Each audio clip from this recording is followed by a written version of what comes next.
नमस्कार दोस्तों। आज काफ़ी दिनों के बाद मैं वीडियो बना रहा हूँ।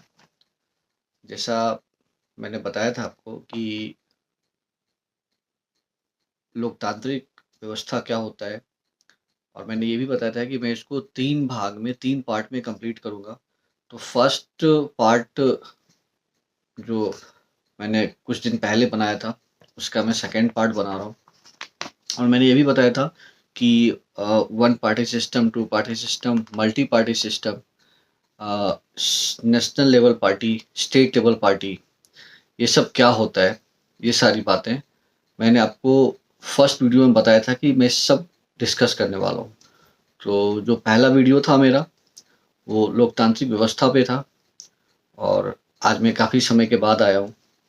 तो आज मैं उसका सेकंड पार्ट बनाऊँगा, और इस पार्ट में मैं बात करूँगा बेसिकली कि one party system, two party system और मल्टी पार्टी सिस्टम में सबसे बेहतर क्या होता है लोकतांत्रिक व्यवस्था के लिए। क्या वन पार्टी सिस्टम को हम कह सकते हैं कि वो लोकतांत्रिक व्यवस्था है, और सबसे बेहतर क्या होता है, और मल्टी पार्टी सिस्टम या टू पार्टी सिस्टम बेहतर होता है लोकतंत्र के लिए। तो आज मैं ये सारी बातें करूँगा। तो मैं स्टार्ट करता हूँ। सबसे पहले मैं बात करता हूँ चाइना की। देखो, चाइना में क्या है, वन पार्टी सिस्टम है। वहाँ एक ही पार्टी है और वो कम्युनिस्ट पार्टी है। और कहने को तो वैसे वन पार्टी सिस्टम को हम डेमोक्रेसी कह ही नहीं सकते। आप सोच कर देखो, कोई एक पार्टी सिस्टम हो और कोई और पार्टी अगर चुनाव में आना चाहता हो, उसको भी परमिशन उसी पार्टी से लेना पड़े, तो फिर वो कैसा डेमोक्रेटिक सिस्टम हुआ, आप समझ सकते हो। तो कुल मिला के ये कहा जा सकता है कि जो वन पार्टी सिस्टम होता है, वो हम उसको बेस्ट एग्जाम्पल नहीं कह सकते हैं डेमोक्रेसी का। मतलब वो डेमोक्रेटिक सिस्टम नहीं है जो वन पार्टी सिस्टम है। और चाइना में जो है, जो कम्युनिस्ट पार्टी है वही एक पार्टी है, और बाकी कोई भी पार्टी आना चाहती है तो उसको जो कम्युनिस्ट पार्टी है वही अलाउ करेगी। तो अल्टीमेटली जो पूरा पावर है वो कम्युनिस्ट पार्टी के पास है। तो चाइना जो है वो बेस्ट एग्जाम्पल नहीं है, और वहाँ पे वन पार्टी सिस्टम है। मैं कुछ एग्जाम्पल कंट्रीज का दे रहा हूँ ताकि आपको एक बेहतर समझ मिल जाए कि हाँ, कि डेमोक्रेटिक सिस्टम होता क्या है, और डेमोक्रेटिक सिस्टम में वन पार्टी टू पार्टी का क्या महत्व है। अब मैं बात करता हूँ टू पार्टी सिस्टम की। देखो, टू पार्टी सिस्टम जो है वो मैं ऐसा कह सकता हूँ कि जैसे यूएस, और आप यूएस का एग्जांपल ले सकते हो, यूके का एग्जांपल ले सकते हो। देखो, यूएस में जो है वो, यूएस में वैसे तो दो ही पार्टी है, आपने नाम सुना होगा, Republican party and democratic party. तो दो पार्टी है, वैसे और भी पार्टियां हैं, लेकिन अगर आप देखो तो मेजर जो है वो यही दो पार्टी है। और यूके में भी अगर आप देखो तो लेबर पार्टी और कंजर्वेटिव पार्टी, तो यही दो पार्टी है। और जो अमेरिका है, जो जो यूएस है, वो कहती है कि वो बहुत बड़ी डेमोक्रेटिक कंट्री है। लेकिन आप अगर ध्यान से सोचो तो आपको समझ में आएगा कि देखो, टू पार्टी सिस्टम को हम डेमोक्रेटिक सिस्टम कह सकते हैं, लेकिन बहुत बेहतर भी नहीं कह सकते हैं। क्यों? क्योंकि देखो, टू पार्टी सिस्टम को डेमोक्रेटिक सिस्टम इसलिए भी कह देते हैं कि भाई एक रूलिंग पार्टी हो गया, एक ऑपोजिशन पार्टी हो गया। तो चलो, रूलिंग पार्टी अगर कुछ कर रही है तो ऑपोजिशन पार्टी जो है, जो चीजें वो कर रही है उसके खिलाफ आवाज उठा सकती है। अगर कुछ गलत कर रही है तो उसके खिलाफ आवाज उठा सकती है। तो हम कह सकते हैं कुल मिला के कि डेमोक्रेटिक सिस्टम है two party. At least democratic system के लिए एटलीस्ट टू पार्टी तो होने ही चाहिए।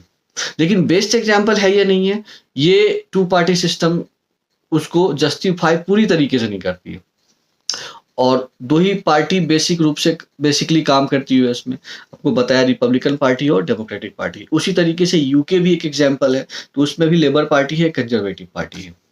और अमेरिका कहीं ना कहीं कहती है कि हम एक डेमोक्रेटिक सिस्टम है। और लेकिन आपको मैं बता दूं, आपको ताज्जुब होगा कि अमेरिका में भी हाल फिलहाल में जो है, वहाँ की महिलाओं को वोट देने का अधिकार मिला।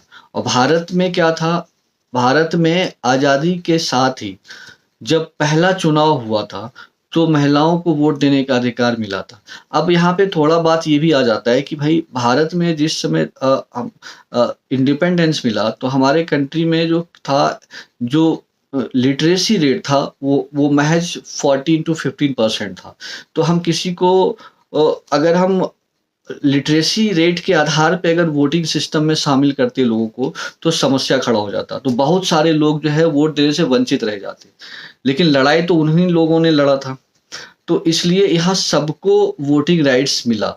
जिसकी उम्र 18 साल थी वो सब वोटिंग राइट्स एंजॉय कर सकते थे। उनमें महिलाओं को भी रखा गया। तो अगर जहाँ तक मैं कंपेयर करूँ इंडिया को और यूएस को डेमोक्रेटिक वैल्यूज के आधार पे, तो एक बात जो पॉजिटिव भारत में समझ में आता है, जो हमारे संविधान निर्माताओं ने भी सोचा कि यहाँ सभी वर्ग के लोगों को वोटिंग अधिकार में शामिल किया गया। महिलाओं को भी, कहीं कोई जेंडर बायस नहीं था। लेकिन अमेरिका में अभी आप अगर पढ़ोगे तो आपको पता चलेगा हाल फिलहाल में महिलाओं को शामिल किया गया है वोटिंग राइट्स में।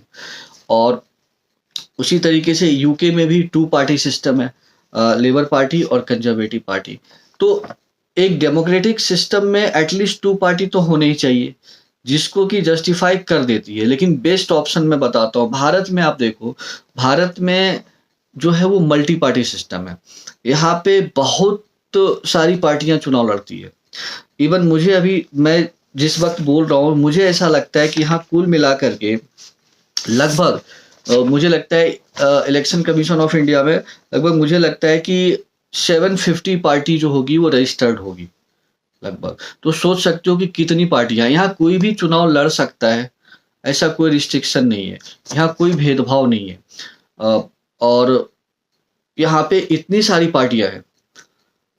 और यहाँ पे क्या चलता है, यहाँ गवर्नमेंट बनाने के लिए चलता है भाई कोलिशन पार्टी। मतलब कोलिशन कहने का मतलब हो गया गठबंधन, अलायंस हो गया। मतलब छोटी छोटी जो पार्टी होती है, वो जो 2 मेजर पार्टी है उसमें उसका साथ देती है अपने विचारधारा के हिसाब से, या फिर कॉमन मिनिमम प्लान जो भी रहती है छोटी पार्टी को वो रखती है जो बड़ी पार्टी है उसके सामने। अगर वो उससे एग्री करती है तो सरकार को गठजोड़ करके बनाया जाता है। तो कुल मिला के भारत में जो है वो मल्टी पार्टी सिस्टम है, यहाँ बहुत सारी पार्टियां हैं।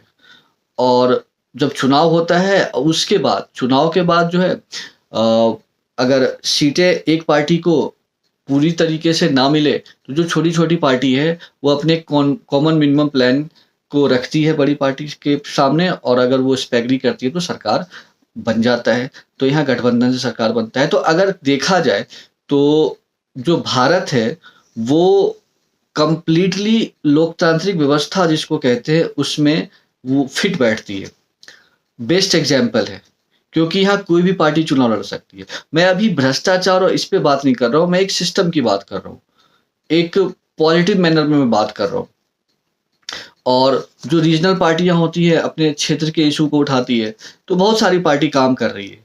और यहाँ ऐसा नहीं है सरकार को हर 5 साल के बाद जाना पड़ेगा, जवाब देना पड़ेगा। तो कुल मिला के बात है कि यहाँ एकदम फ्रीली 2 पार्टी नहीं है, ये जिसका मतलब कि या तो ये पार्टी नहीं। यहाँ पे जो गठबंधन में छोटी छोटी पार्टी है उसका भी मेजर रोल होता है। अगर वो भी साथ देना छोड़ दे तो सरकार गिर सकती है। तो मतलब कहीं ना कहीं सबका जुड़ाव आ जाता है यहाँ पे इस सिस्टम में। तो मनमाने तरीके से सरकार भी काम नहीं कर सकती है।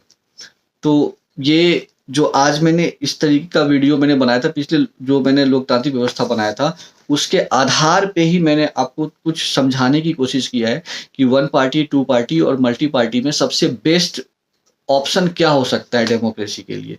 तो मुझे उम्मीद है कि आपको बहुत सारी बातें इसमें समझ आया होगा। अब मैं नेक्स्ट वीडियो जो लेके आऊँगा वो तीसरा पार्ट होगा, वो कोशिश करूँगा बहुत जल्दी लेकर आऊँ, जिसमें मैं आपको national party, state party, regional party क्या होती है, कितनी पार्टियां हैं यहाँ पे, और ये सारी बातों को मैं समझाऊंगा। तब तक के लिए धन्यवाद।